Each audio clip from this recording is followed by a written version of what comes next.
Hello Kathden fans! Mga items natin, spotted si Ma'am Catherine, kasama si Coach Mauro, si Mami Min, si ate niyang kay mga kasembreros na nag-jogging, no? At saka si Sir Alden, may award na naman tinanggap mga kasembreros ang McDo. And then meron siyang bagong pasabog na naman. At saka itong kotse and so on mga kasembreros. So unahin ko itong award ni Sir Alden, no, na given by the People Management Association of the Philippines or PMAP mga kasembreros. Employer of the Year yung kanyang award dito mga kasembreros. So congratulations kay Paps Alden. Sabi dito sa PMAP mga kasembreros ay Corporate News Employer of the Year honoring excellence in people management. PMAP Awards 2025, Golden Arches Development Corporation, McDonald's Philippines. The People Management Association of the Philippines proudly celebrates the winners of the 2025 PMAP Awards. These outstanding leaders and organizations exemplify the highest standards of excellence, innovation, and people-centered leadership. So, isa si Sir Alden, no, yung kanyang McDo mga kasembreros ang naawardan ng award na ito mga kasembreros. So ang lupit, no, ang lupit ni Sir Alden kapag nasa sa iyo talaga si Lord ay outstanding, kumbaga pa pinagtatagumpay niya yung bawat gawa mo mga kasembreros. So nakakatuwa at nakaka-bless lang, no. And then ito sa spotted si Ma'am Catherine at saka si Coach Mauro, si Mami Min at saka si Ate Kay niya mga kasembreros, na kung saan nag-jogging sila, no.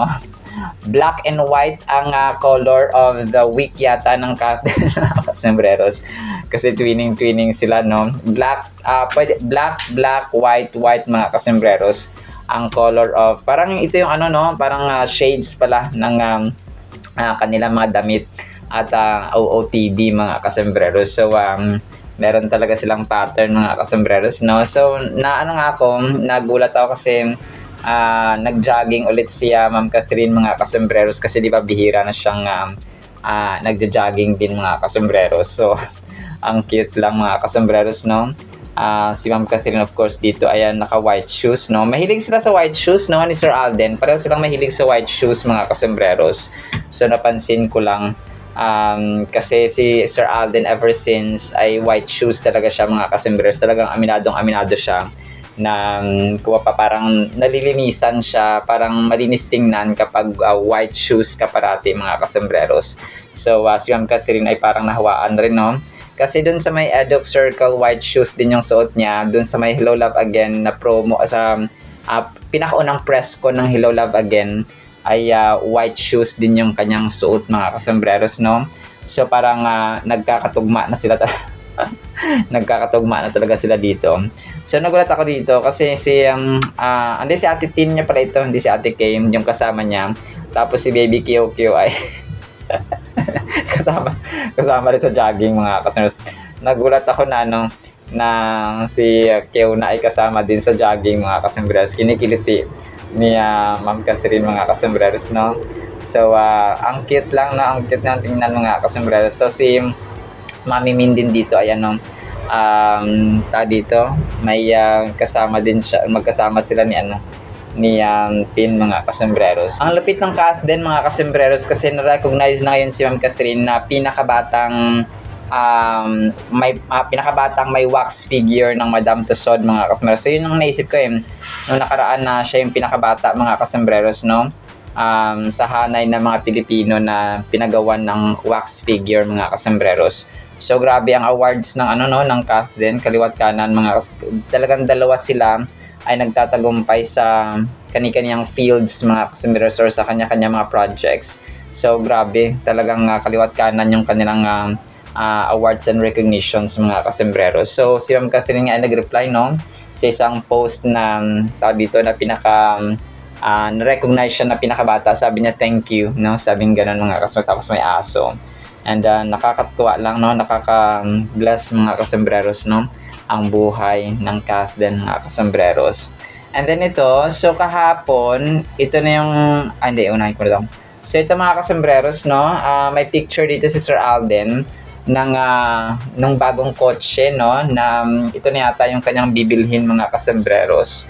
So black siya na S5S mga kasembreros. Hindi ko alam kung Ferrari ba ito or auto hub mga kasembreros, kasi BMW iX Alden's new SUV, no. So ito na nga yung napili niya mga kasembreros. Ang ganda, no, ang ganda ng S5S pala na auto hub mga kasembreros. So twinning na naman ang CAF din, no. So sabi ko, no, black and white yung color yung tema ng kanilang damit mga kasembreros. So yung shades mga kasembreros, no. And then yung relo, parang whoop ang tawag dito. So twinning din sa CAF din mga kasembreros. And then ito, so next item natin. So okay, may mga nagpa-picture kahapon, no, kay Sir Alden, of course, no, doon sa may turnover ceremony nila sa McDo mga kasembreros, sa Bahay Bulilit Learning Center mga kasembreros. So Ronald McDonald Ronald McDonald Learning Center mga kasembreros. So of course, no, hindi nagpahuli ang mga fans kay Sir Alden mga kasembreros, na kung saan ay nagpa-picture sa kanya. No, lalong-lalo po si ma'am dito. Ito yata yung mayor ng Binyan, Laguna, no, na si Mayor Arlene. Pero parang mas bata yung si Mayor Arlene mga kasembreros. But correct me if I'm wrong, no, mga kasembreros and mga Cathinatics.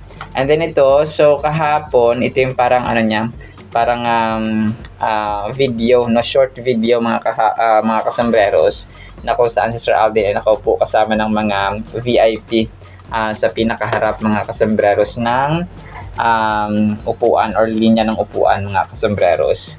So usap-usap and so on mga kasembreros. And then ito, next item natin mga kasembreros, yung Tide at saka Magnolia. Meron silang kay Sir Alden sa November mga kasembreros, sa Robinsons. Wala nakalagay ko ng Robinsons dito. Parang meron silang meet and greet, no, ng Tide at saka parang bakit nalagay niya dito yung Magnolia mga kasembreros. So hindi ko lang kung magka-collaborate ang Magnolia. Sabi dito ay magkakaroon ng meet and greet si Sir Alden sa November 8, no, sa Robinsons. Pero hindi pa nakalagay dito yung kung anong pet siya, saang part or saang SM Robinsons mga kasembreros. So sabi dito ay Robinsons Supermarket is with Tide Philippines. Tapos get a chance to meet Asia's multimedia star Alden Richards at the Christmas Village on November 7 when you spend 800 peso worth of Tide products at Robinsons Supermarket Magnolia. So Magnolia mga kasembreros. So ang promo pala nila dito ay simula ngayong araw hanggang November 3 mga kasembreros. So yun po yung kanilang promo run mga kasembreros. So sa sa Christmas Village November 7. So sa SM Supermarket ay doon sa may Christmas Village mga kasembreros, no. Get one e-raffle entry when you spend at least 800 peso worth of Tide laundry detergent. So pag bumili ka ng 800 pesos na sabon ng Tide mga kasembreros ay meron kang chance na manalo sa raffle mga kasembreros. So 40 years, no, ang Tide, ang tagal na pala nitong Tide mga kasembreros. Hindi pa tayo sinisilang ay meron ng Tide mga kasembreros. And then ito, last item natin ito mga kasembreros, no. So itong pinost ni Riza yata mga kasembreros, no. Si Chef Chef RV Manabat yung na-post ko noong nakaraan. So ito po ay sana may bibingkang dala. So si Riza kasi nag-post ito sa Instagram. Tapos parang humingi siya ng bibingka kay kuya niya doon nga nung makipagkita siya kay Chef RV pa lang pangalan nito mga kasembreros, no. Nailagay ko na to sa isang vlog ko kahapon, pero hindi ko alam na ito RV pala yung pangalan niya. So Chef RV Manabat pala, so salamat. Tapos yun, talagang nagpasalamat si Riza kasi nga meron talagang bibingka. Ang sarap ng bibingka, no, lalo na kapag may cheese sa taas mga kasembreros. So yun, talagang satisfy ang cravings ni Ma'am Riza, mga kasembreros, na nakapatid ni Sir Alden Richards, mga kasembreros. So, yun. So, actually, na natin sa ating captain items. Sana pa ipangin po natin ang Word of God. Today is October 25, 2025. Nako, weekend na po, no? Blessed Saturday po sa bawat isa. Sana po ipangin po natin ang napakagandang salita po ng Panginoon. At para po sa ating Word of God ay sobrang simple pero rock, no? At saka napakaganda po nito, mga kasembreros. Ang title natin ay Simple Lang Dito. Proverbs 9 verse 4. Whoever is simple, let him turn in here. As for him who lacks understanding, she says to him. So, pinutol ko lang ito, mga kasembreros, kasi dito tayo mag-focus sa simplicity, mga kasembreros. So, ang verse na ito ay, kumaga pa, nagsispeak about yung beauty. There is beauty, there is, dito, wonder, there is contentment, there is satisfaction, there is wisdom in simplicity, mga kasembreros. So, alam natin ang Proverbs ay about dunong, about karunungan, about kaalaman, mga kasembreros, no? Na sinulat ni Haring Solomon, anak ni Haring David, mga kasembreros ng bansang Israel. And kung ako sa inyo, ngayon pa lang ay simulan na nating basahin. Talagang ibuklat ninyo, no? At basahin, mga kasembreros, ang Book of Proverbs, ang Psalms, ang Ecclesiastes. So, and then sa love naman ng Panginoon ay ang Book of John, no? Sa New Testament, mga kasembreros. Napakaganda, mga kasembreros. In general, ay napakaganda po ng Holy Bible. So, kung kayo po ay bagong mananampalataya, I encourage you to read yung Book of Love, no? Ng John, mga kasembreros, ni Apostle John. So, napakaganda po nun. Kasi baka magulat kayo sa ibang mga hindi niyo maunawaan, mga kasembreros. Pero napakaganda na yung buong Biblia ay basahin po natin. So, ang verse na ito, no, sa Proverbs 9 verse 4, mga kasembreros, ay symbolic invitation to wisdom at saka understanding. So, sa imagery, kasi yung sa preceding verses, verse 5, mga kasembreros, ay may nasabi kasi dito na eating and drinking, no? Eat bread and drink wine, na nagko-convey ng idea na partaking sa para kang nakikipag halubilo, or para kang nakikisali doon sa mga mayayaman at saka satisfying spiritual feast, mga kasembreros. So, wisdom personifies as a woman who has prepared a lavish banquet for those who seek knowledge and insight in the context of the chapter. So, ang wisdom dito ay ikinakumpara, no, sa isang babae, no, na nag-i-invite, mga kasembreros, nagpapa-unlock siya ba, nagpadala ng invitation sa mga taong simple, sa mga taong maalam, sa mga taong may unawa, no, may understanding, mga kasembreros, na nagli-lead sa piyesta ng spiritual kingdom, mga kasembreros. Ang tao kasi kapag kunwari yung mga maalam sa salita ng Panginoon, nagtipon-tipon, tapos nagkakaroon sila ng pagkakaisa at saka exchange of wisdom ba. So, nagkakaroon ng parang piyesta. Hindi man siya piyesta ng pagkain, pero piyesta ng kaalaman at saka spirito ng Panginoon, mga kasembreros. And where the Spirit of the Lord is, there is freedom. So, freedom to express gratitude, express love, express kindness, gentleness, peace, and lahat ng good attributes ng Panginoon, mga kasembreros. Kasi nga, bunga iyon ng banal na espiritu ng Panginoon. Wisdom nourishes the soul and the mind, bringing fulfillment and enlightenment to those who partake in it, just as a bread and wine nourish the body. So, ganun, mga kasembreros, no? O ang ating, di ba meron tayong hasaan, tsaka nourishment, mga kasembreros. Yung ating katawan, kailangan ng nourishment, na kailangan ng sustansya, kung kaya kailangan natin kumain. Yung ating utak, dapat meron din, kung kaya may mga nag-aaral, lalo na kapag ikaw ay isang abogado or isang teacher, for example, yung profession mo ay dealing with teaching, no? Ganon, mga kasembreros. And sa akin, no, sa awa ng Panginoon ay binibigyan niya tayo ng talino. Nahasa yung ating isipan, yung ating wisdom, mga kasembreros, kasi araw-araw tayong nag-aaral ng salita ng Panginoon. And of course, no, trivia, kaalaman as little Kuya Kim, mga kasembreros. So, dito ay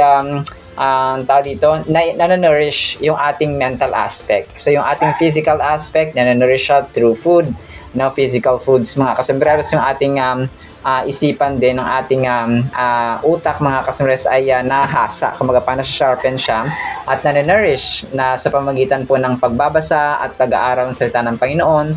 And then kung ikaw ay teacher or guro sa iyong field, ay yun po siya mga kasmres, no? Nahasa siya. So sabi dito, it prompts us to approach life with a hunger for knowledge and enrich our lives and thirst for truth, just as we would eagerly accept an invitation to a delectable meal. So, di ba, pag tayo ay invite ng kaibigan, may kainan dito, o may piyesta dito, o birth dito, tayo ay, inisip natin, masarap na yun. Kasi, kaya to, no? Talagang tayo ay,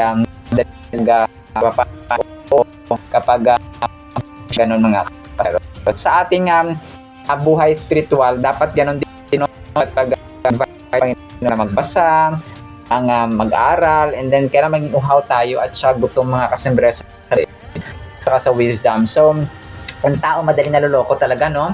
Kapag walang gaanong kaalaman, lalo na yung mga scammers, no? Talagang nagkalat ngayon sa society mga kasembrero. So, kung hindi tayo maalam, ay madali tayo maloko. So, ganun din po mga kasembrero sa truth, sa katotohanan sa Biblia. Pag sinabi na, bawal bang ganito? Masama ba ito? Ganito dapat ang gawin natin. So, kapag hindi natin alam na, kunwari, yung pangalonya, yung adultery, yung pang-agaw ng iba, yung pag-iinggit, no?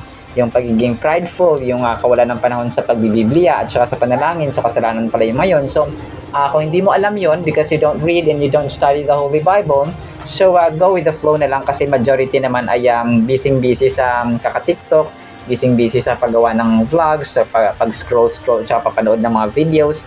So ganun mga kasembreros, no? So, go with the flow lang sila, go with the majority kasi kahit na kasi ginagawa ng karamihan.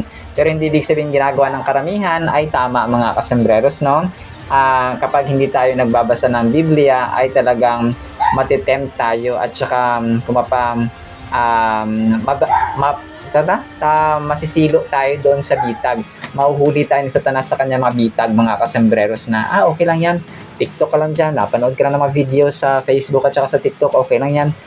Importante relax ka, no? Kahit na wag ka na mabasa ng Biblia, kahit wag ka na manalangin, matulog, so okay lang yan. So ganun ang mga sasabi ni Satanas, no?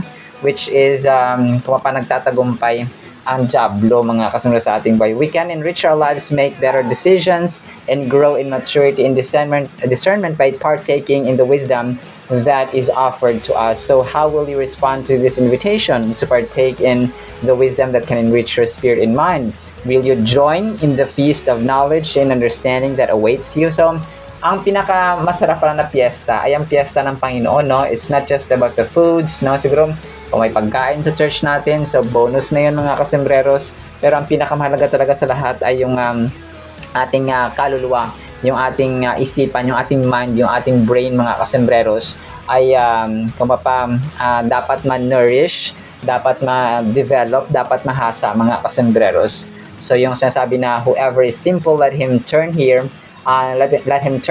embodies an inclusive invitation to those humble enough to acknowledge their need for wisdom. So, kailangan tanggapin natin, we need wisdom kasi nakakagawa tayo ng mga better decisions, mga better choices, mga kasembreros, at hindi tayo, kumbaga pa, napi-failure sa huli.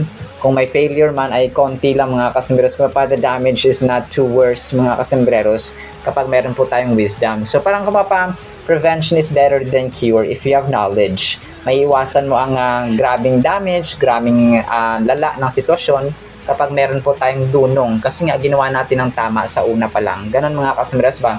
Yung pagdesisyon nga sa buhay, no? Yung choice talagang may power yan. Kasi kung ano yung pinili mo na landas, yun ka after 10 years, after 20 years mga kasembreros. So as simple as that. Kung kaya yung good and better decisions ay talagang kayamanan din at saka grasya ng Panginoon na meron po tayong kaalaman at dunong in making better, good choices mga kasembreros sa buhay. Kasi affected lahat, damay-damay talaga yan mga kasembreros, no? Pag gumawa ka na maling desisyon, damay yung asawa mo, damay yung kapatid mo, anak mo, relatives mo, for example. So damay-damay mga kasembreros. Kaya it's really important na yung kasimplihan, yung wisdom, yung knowledge mga kasembreros, dapat i-embrace natin ito sa ating buhay. Alright, sinabi sa ating Word of God ha, na mapay pagpalaan po tayo ng pag-ibig, pananampalataya, pag-asa, wisdom, no, na nagmumula sa ating Diyos na makapangyarihan sa lahat, enjoying simplicity, where there is beauty and contentment, mga kasamaras. In Jesus' mighty name we pray. Amen and amen. See you sa next segment, mga kasamaras. Paalam po. I love you.